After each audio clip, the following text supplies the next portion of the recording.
ਐਵੇਂ ਰੰਗਲੇ ਪਲੰਗ ਵਿਛਾਈ ਜਾਨਾ ਪਰ ਇਹਨਾਂ ਤੇ ਸੌਣਾ ਹੀ ਕਿ ਨਹੀਂ ਸੌਣਾ। ਤੇ ਬੂਟੇ ਆਸਾਂ ਦੇ ਜਿਹੜੇ ਤੂੰ ਲਾਈ ਜਾਨਾ ਓਏ ਹੱਥ ਇਹਨਾਂ ਨੂੰ ਲਾਉਣਾ ਹੀ ਕਿ ਨਹੀਂ ਲਾਉਣਾ।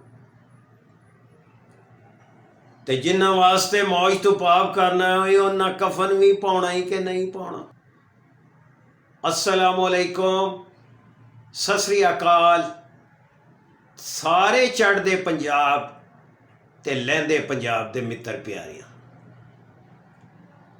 मैं हाँ प्रोफैसर मजहरुल्ला कुरैशी ते तुसी वेख रहे हो PFG न्यूज़। आप देख रहे हैं PFG न्यूज़। दोस्तों मित्र प्यारिओ, असी अपने PFG न्यूज़ दे उत्ते एक सिलसिला काफ़ी देर तो शुरू कीता दा सी, जिहदे विच मैं तुहाडी खिदमत दे विच अपने परागा जहर ज़मीन विचों कहानियां सुणाना सा। कई दोस्तों ने आख्या कि तुसी सामने आके कहानी सुनाया करो, ते कई मित्र प्यारियां ने आख्या कि कहानी तो कन्नां नाल सुनी जाती है, लिहाजा तुहानू सामने आने की लोड़ कोई नहीं।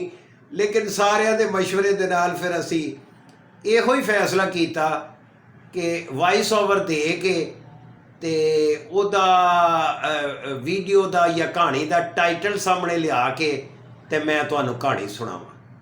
वैसे ਇਹੋ ही बेहतर तरीका है, लेकिन साढ़े कई दोस्त ਜਿਹੜੀ पंजाबी कहानियां वो ड्रामाई तरीके दे नाल ड्रामे करके या फिल्म या वीडियो बना के पेश करते हैं।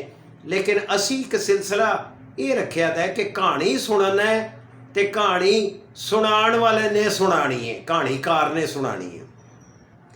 मैं अपने चढ़दे पंजाब ते लहंदे पंजाब के सारे मित्र प्यारियां दा बड़ा मशहूर हाँ, ते उन्हां दियां मुहब्बतां वो मैनू लाइक भी कर रहे हैं, मेरे चैनल नू सबसक्राइब भी कर रहे हैं, तो अपना प्यार भी वंड रहे हैं। असल दे विच ये 47 दे पाड़े तो बाद ये साढ़े दोवें पंजाब वक्खो वक् हो गए। ये ते बड़ी तफसील लिखी जाती है। साढ़े एक बड़े प्यारे मेरा मित्र है, दोस्त है, प्यारा है बाबा नजमी। ते बाबा नजमी ते चढ़दे पंजाब दे विच बड़ा पॉपुलर हो गया है, ते वो शायरी दे विच, ते अल्लाह ताला ओनू सलामत रखे। बड़ियां मुहब्बतां वाला साडा मित्र प्यारा है, यार है। ते दूसरा साडा एक मित्र है इफ्तिखार ठाकर, ये अदाकार है। इफ्तिखार ठाकर ने चढ़दे पंजाब दे कलाकारां दे नाल मिल के चल मेरा पुत पहला एपीसोड बनाया, बड़ा पॉपुलर होया। फिर उहदा चल मेरा पुत 2 बनाया, लेकिन पाकिस्तान दे विच कोई सियासी चपकलेश होनी है जिहदी वजह दे नाल ये फिल्म इत्थे रिलीज़ ना हो सकी या कंप्लीट ना हो सकी। बहरकैफ ये एक दूजा मौजू है, इहदे विच नहीं असी आंदे।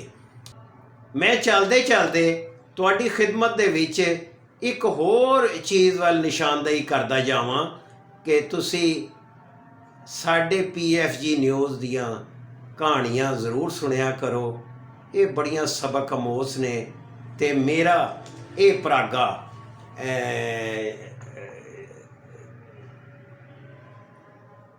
जेड़ा जहर ज़मीन के नाम के उत्ते अजे छपया नहीं, छपण वास्ते छापे खाने दे विच मौजूद है, इंशाअल्लाह जल्दी छप जाएगा।